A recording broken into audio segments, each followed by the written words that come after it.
चलिए आदित्य, अपना mic on कीजिए।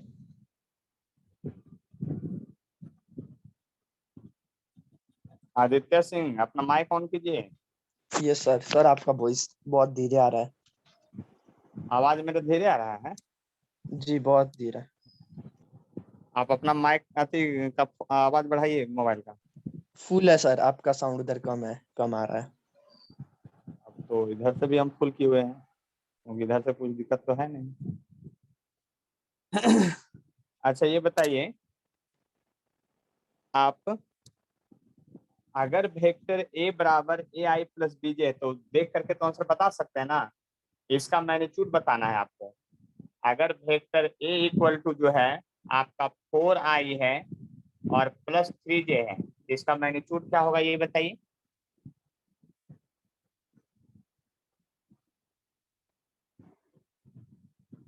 बोलिए। 1 मिनट।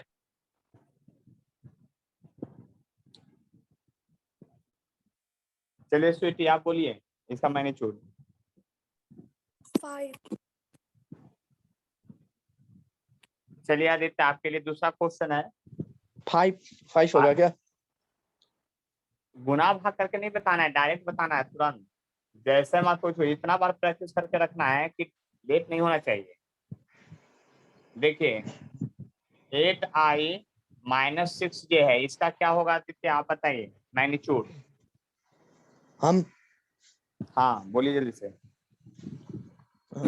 36 64 10 होगा। इतना बात समझ में आ गया है? तो जी। पिछले क्लास में हम लोग यही समझे थे, अब इसके आगे की बात करते हैं। ठीक है, अब 3D वेक्टर की बात करते हैं, है ना। 3D वेक्टर का कैसे होता है उस तरह उसकी बात करते हैं। तो उसके लिए सबसे पहले हम लोग को क्या करना पड़ेगा, एक आपको 3D वेक्टर का रिप्रेजेंटेशन करना पड़ेगा। चलिए इधर से ही करते हैं। ठीक है, देखिए यहाँ नोट पॉइंट में ये है कि यदि वेक्टर ए इक्वल टू जो है आपका ए आई हो, प्लस बी जे हो और प्लस सी के हो, आपकी बात तीनों है, एक्स वाई जेड एक्सिस तीनों यहाँ प्रेजेंट है। इसको रिप्रेजेंट करने का तरीका तो एक ही होता है कि आपको क्यूब या क्यूबॉइड बनाना पड़ेगा।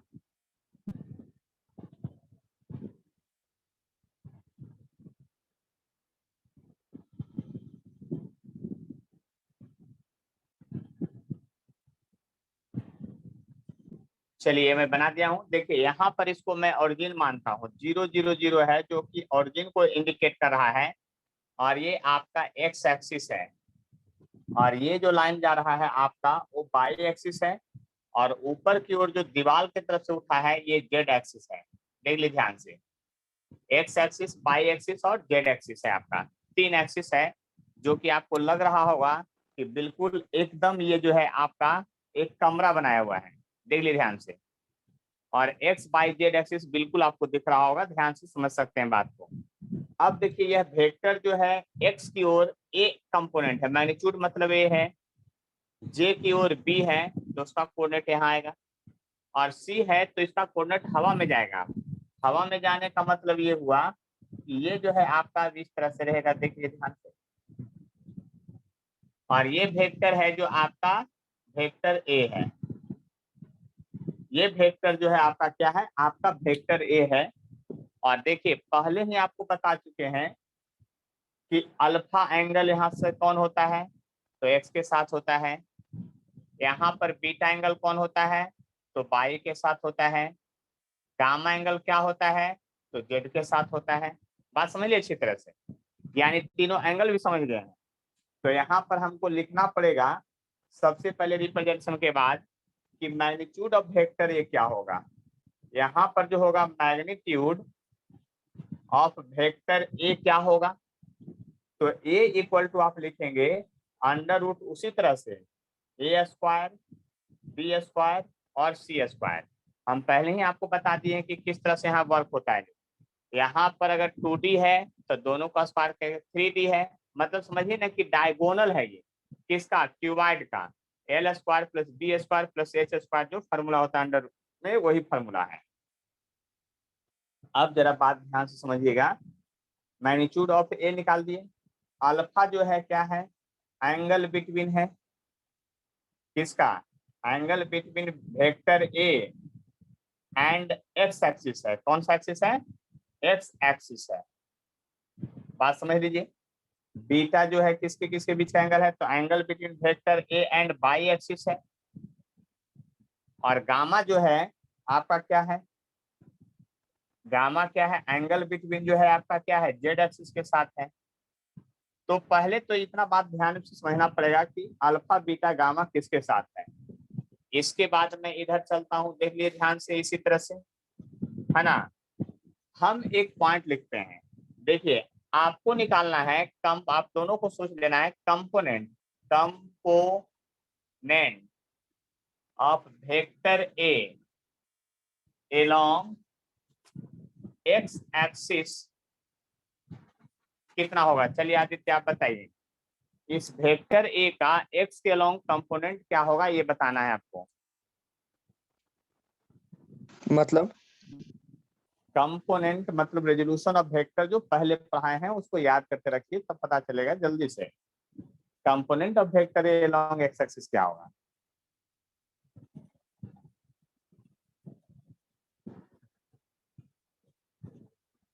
जिधर से एंगल सटता है उधर कौन सा कंपोनेंट जाता है,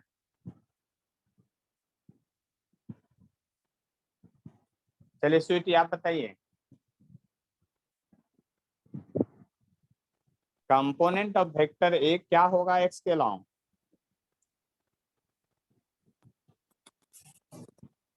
बोलिए जल्दी से। नहीं आ रहा। एक कॉस अल्फा था, ध्यान से समझ लिए दोनों, पीछे पढ़ते रिवीजन होके रहना चाहिए। किसी भी वेक्टर का जिस एक्सिस के साथ एंगल सट जाए उधर कॉस कंपोनेंट होता है, यानी ये इसके साथ अल्फा एंगल सटा है इसके साथ, तो इसका कंपोनेंट इधर की ओर जाएगा जो ए कॉस अल्फा होगा। ध्यान से सुनिएगा, फिर पूछेंगे, ध्यान भी करिएगा। इसको कहेंगे ए कॉस अल्फा कहेंगे। यानी कि आप बात समझने की कोशिश कीजिए कि वेक्टर ए का एक्स के अलोंग कंपोनेंट जो आएगा ए कॉस अल्फा जाएगा, क्योंकि इसके साथ एंगल अल्फा है। लेकिन आप जरा ये भी सोचिए, ये कौन सा कंपोनेंट है, एक्स कंपोनेंट है कि वाई कंपोनेंट है कि ये जेड कंपोनेंट है,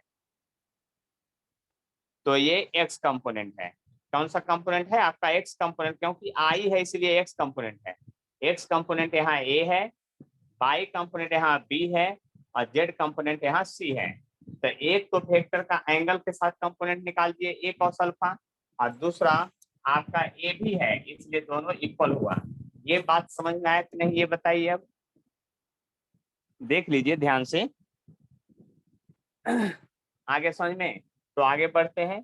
अब देखिए a cos alpha equal to a आ गया है, तो आप cos alpha equal to formula लिख सकते हैं ए बाई ए। देख लीजिए ध्यान से, क्योंकि इसे डिवाइड कर दीजिएगा, तो कॉस अल्फा इक्वल टू क्या हो जाएगा आपका, ए बाई अंडर रूट क्या हो जाएगा, ए स्क्वायर बी स्क्वायर और सी स्क्वायर। ये बात समझ में आया कि नहीं यहाँ तक, ये बताइए आप दोनों, क्योंकि ये फार्मूला अभी का अभी लर्न करना पड़ेगा एट एनी कंडीशन।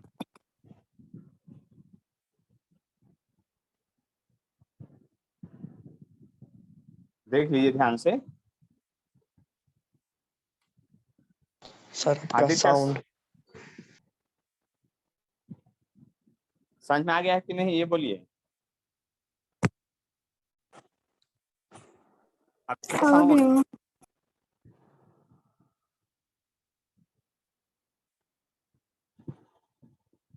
चलिए यहाँ देखिए, तो इस फार्मूला को लर्न करना पड़ेगा हर हाल में, आपको इस फार्मूला को लर्न करना पड़ेगा, cos alpha equal to A by A, और ये हो गया। देखिए एक फार्मूला और हम लोग बहुत पहले पढ़े हैं, क्या पढ़े हैं, sine square alpha cos square alpha equal to 1 पढ़े हैं। तो साइन अल्फा इक्वल टू क्या होगा, अंडर रूट होता है 1 माइनस कॉस स्क्वायर अल्फा होगा। देख लीजिए ध्यान से, अगर साइन स्क्वायर अल्फा है और इतना 1 है तो उसको उधर ले जाए तो माइनस में हो जाएगा, यानी साइन अल्फा का जो फॉर्मूला निकालिएगा तो क्या होगा, अंडर रूट में तो जाना पड़ेगा इस मैथ के सहारे।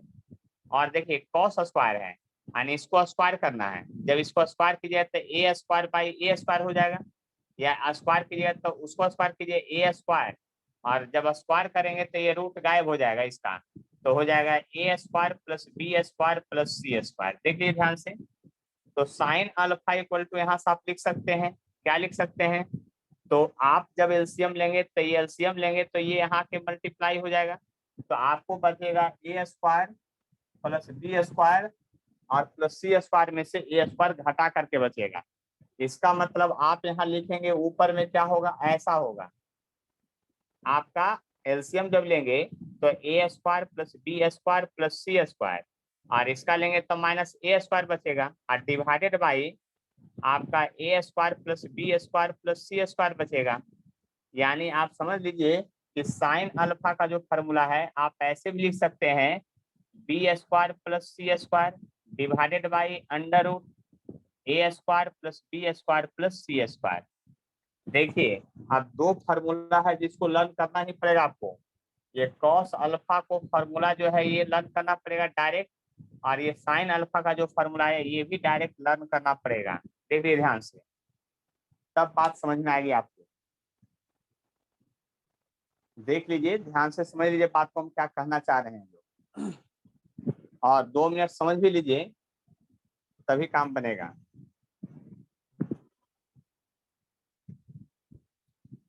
देखिए एक बार फिर से समझ लीजिए, क्योंकि बहुत ही डेली देखिए लर्न कीजिए। आप लगता है लर्न थोड़ा कम करते हैं फिर परेशान हो जाइएगा, सारा चैप्टर एक दूसरे से लिंक है, समझ गए ना। आगे फिर फीस पढ़ने में बहुत कष्ट हो जाएगा। Each and every day fees आपको 2 से ढाई घंटा पढ़ना पड़ेगा कम से कम, मतलब वो मिनिमम कंडीशन है आगे सिलेबस समझने के लिए, नहीं तो फिर बहुत मुश्किल है। देख लिए ध्यान से, यहाँ पर हम ये बोले कि अगर कोई वेक्टर है ए बराबर ए आई प्लस बी जे प्लस सी के हैं, तो इसको पहले रिप्रेजेंट किए, 3D वेक्टर था, इसको स्पेस वेक्टर था। देखिए एकदम क्लियर पिक्चर है, आपको हम इसको बनाए हैं। ये एक्स एक्सिस, ये वाई एक्सिस और ये जेड एक्सिस है। वेक्टर आपका रेड से दिखा दिए हैं। एक्स के साथ इसका एंगल है जो अल्फा है, वाई के साथ इसका बीटा है, और जेड के साथ इसका एंगल है जो क्या है, गामा है। तो हमने सबसे पहले इसका मैग्नीट्यूड लिखा, तो आपको लर्न करने का तरीका बताए हैं। क्या तरीका बताए हैं, 2 से रेक्टेंगल बनता है, 3 से क्यूबाइड बनता है। तो 2 से जब रेक्टेंगल बनता है तो रेक्टेंगल का डायगोनल का फॉर्मूला आप याद किए 4-5 में, under root l square plus B square. उसी तरह से क्यूबाइड का डायगोनल याद किए हैं, तो क्यूबाइड का डायगोनल जो होता है under root l square plus B square plus h square, उसी के जैसा ये फॉर्मूला है। यानी ये भी फॉर्मूला आपको लर्न करना पड़ेगा, ये वाला ध्यान से समझ लीजिए। ये मैग्नीट्यूड का फॉर्म बार बार पूछेंगे अब, जैसे आज पूछ रहे थे ना सबसे शुरुआत में कि वेक्टर ए बराबर है 2i प्लस 3j, तो आप तुरंत मैग्नीट्यूड बता दिए। उसी तरह से अब की बार लिखेंगे 2i प्लस 3j प्लस 4 के, और तब पूछेंगे मैग्नीट्यूड क्या होगा, तो उसका निकालने का तरीका ये हो गया। अब अल्फा जो है एंगल बिटवीन वेक्टर ए और एक्स एक्सिस है, बीटा जो है एंगल बिटवीन वेक्टर ए और वाई एक्सिस है, और गामा जो है angle between vector A and Z axis है, वो लिख दिए। उसके बाद हम ये सोचे कि इस वेक्टर का कंपोनेंट इसके अलोंग कितना जाएगा, तो जिधर से एंगल सट जाए उधर कॉस कंपोनेंट होता है, इसलिए वहां लिखा है component of vector A along X axis equal to A cos alpha equal to A है। तो देखिए उसके बाद आप ध्यान से समझिए, तो कॉस अल्फा तो जिधर सट गया, और ये भी तो मैग्नीट्यूड वेक्टर ए का है, इसीलिए यहाँ cos alpha equal to A by A, या फिर ये वाला वैल्यू लिख दिए हैं। एक फार्मूला पर है sine square alpha plus sine cos square alpha equal to 1, आप पढ़े होंगे sine square theta plus cos square theta equal to 1, बात बराबर है। तो यहाँ साइन अल्फा लिख दिए हैं equal to 1 minus cos square alpha हो गया। कॉस का वैल्यू वहां से उठा के यहाँ पर रखे हैं, तो स्क्वायर करेंगे तो रूट गायब हो जाएगा, देख लिए ध्यान से। अब यहाँ पर हो गया साइन अल्फा, तो साइन अल्फा का वैल्यू निकाले हैं, तो वहां माइनस ए स्क्वायर कैंसिल होके ये आ गया है। तो आपको इसमें लर्न क्या करना है, magnitude of vector A, cos alpha और साइन अल्फा। दिमाग लगाइए तो तुरंत लर्न हो जाएगा, सोचने की ज्यादा जरूरत नहीं पड़ेगी। देख लीजिए, और कुछ चीज समझ में नहीं आया तो बोलिए, आगे बढ़े। तो देखिए अब आगे बढ़ते हैं और इसमें ध्यान से समझने की कोशिश करते हैं कि आखिर क्या होगा।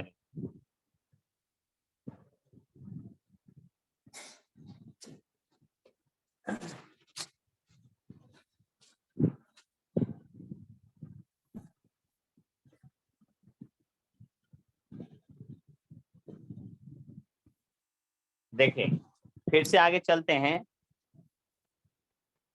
देखिए अब वही पर यहाँ पर लिख रहे हैं, देखिए ध्यान से फिर से समझिएगा। अब फिर पूछेंगे, पहले स्वीटी बताएंगे कंपोनेंट जो लिख रहे हैं उसका आंसर,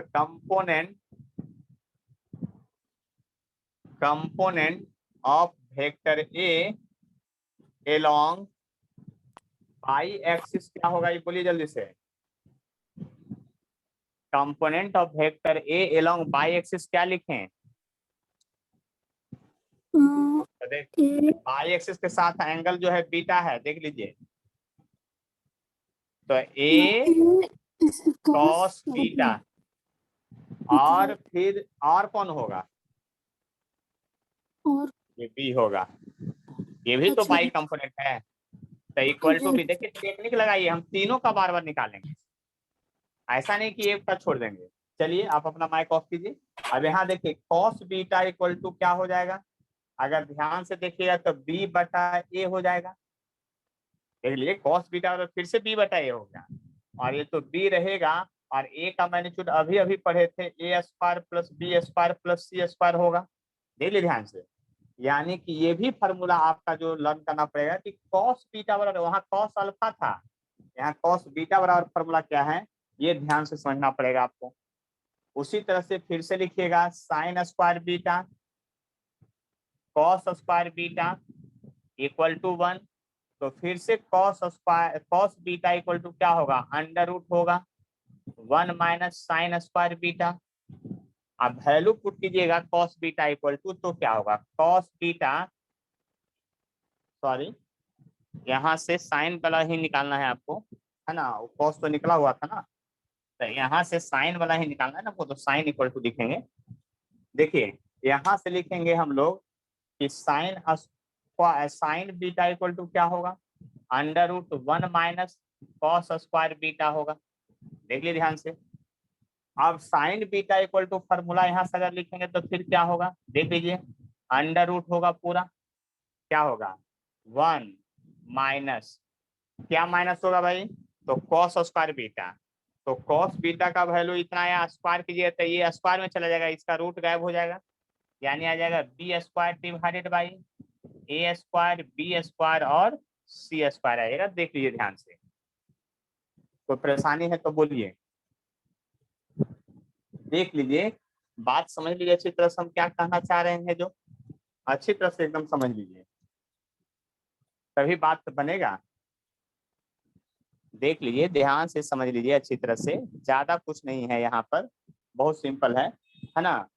अब साइन बीटा, अब इसका एलसीएम फिर से लेंगे तो देखिए क्या होगा, साइन बीटा इक्वल टू क्या होगा, तो साइन बीटा इक्वल टू जो होगा आपका, देखिए साइन बीटा इक्वल टू जो होगा आपका क्या हो जाएगा, अब एलसीएम लेंगे तो इसका एलसीएम यहाँ आ जाएगा A square plus B square plus C, तो बी स्क्वायर गायब हो जाएगा, तो यानी बचेगा आपको अंडर रूट, क्या बचेगा A square plus C square ऊपर में, और नीचे में तो फिर वही पूरा बचेगा A square plus B square plus C square. देख लीजिए ध्यान से, यानी कि आप बात को ध्यान से समझेंगे तो कोई कष्ट नहीं होने वाला है, बस सोच लीजिए इतना।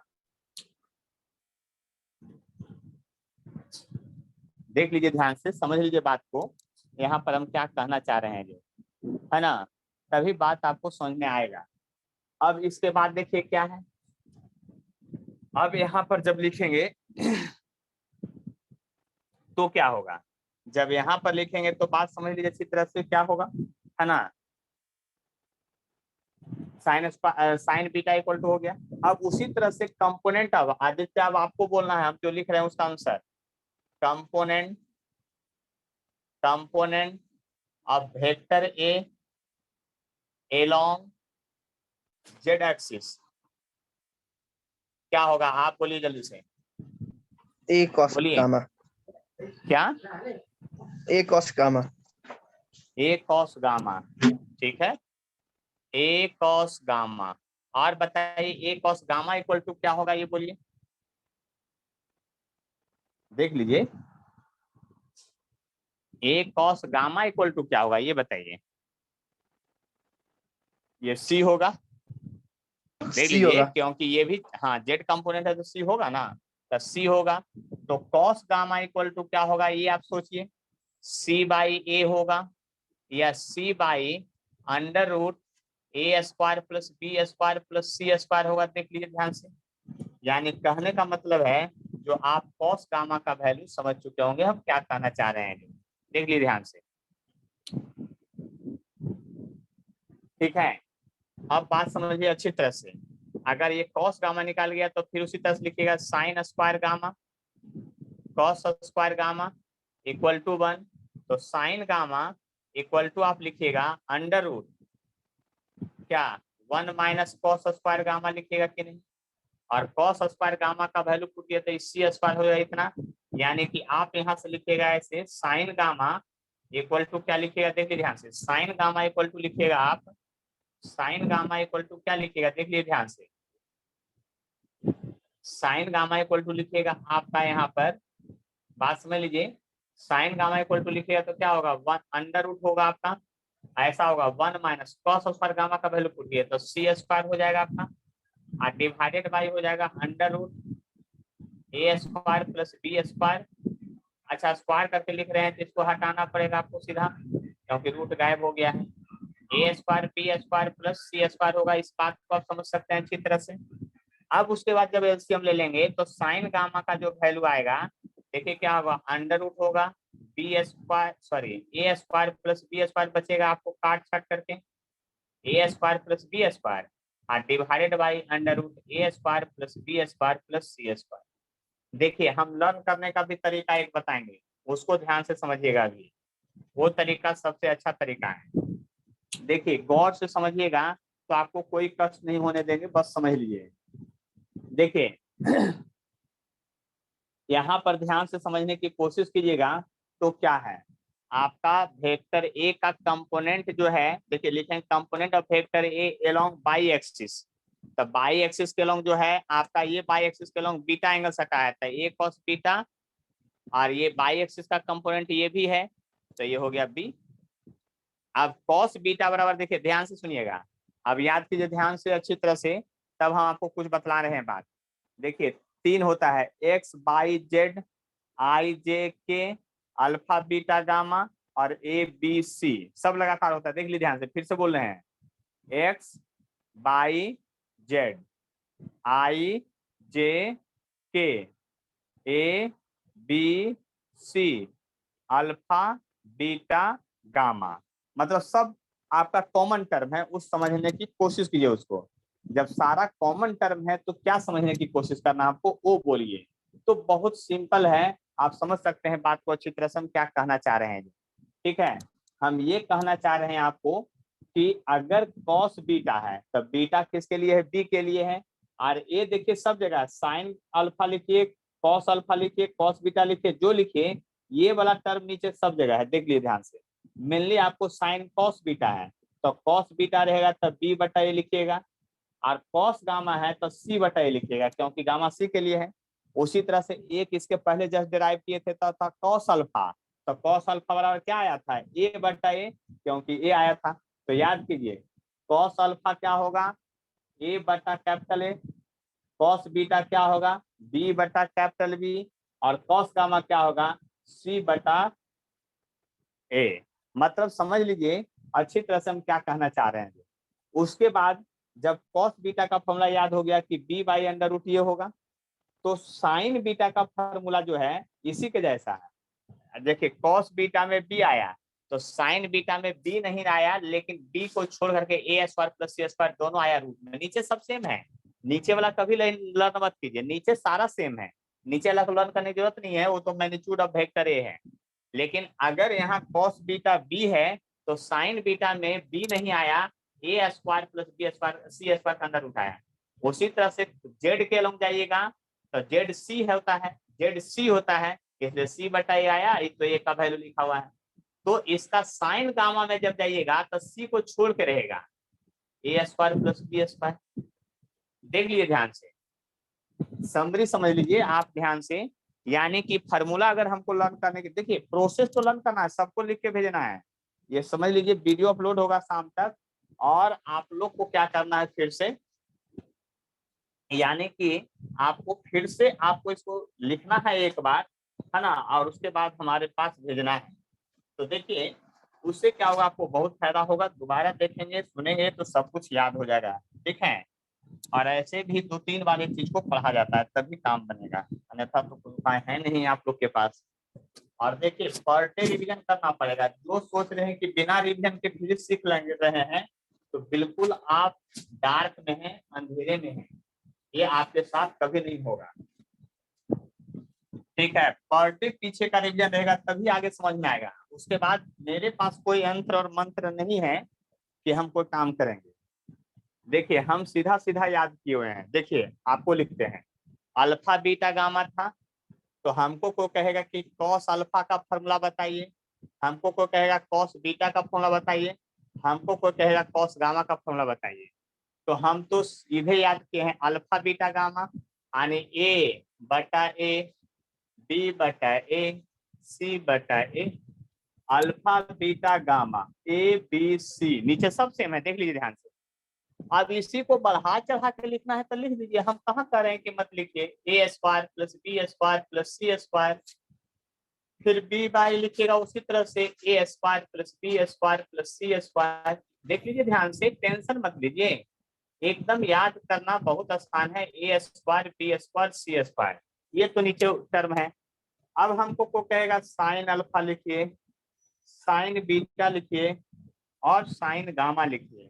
हम क्या करेंगे, हम कुछ नहीं करेंगे, हमको पता है कि जो कॉस में ए बी सी था उसको छोड़ के यहाँ आएगा, मतलब अंडर रूट आएगा, ए को छोड़ करके बी स्क्वायर प्लस सी स्क्वायर आएगा, नीचे ए ही होगा। अब इसी को बदल के आप ऐसा लिखना चाहते हैं तो फिर से लिख लीजिए कि under root B square plus सी स्क्वायर अब i under root A square plus B square plus C square, लिखना है तो लिख लीजिए, कोई बात नहीं है ना।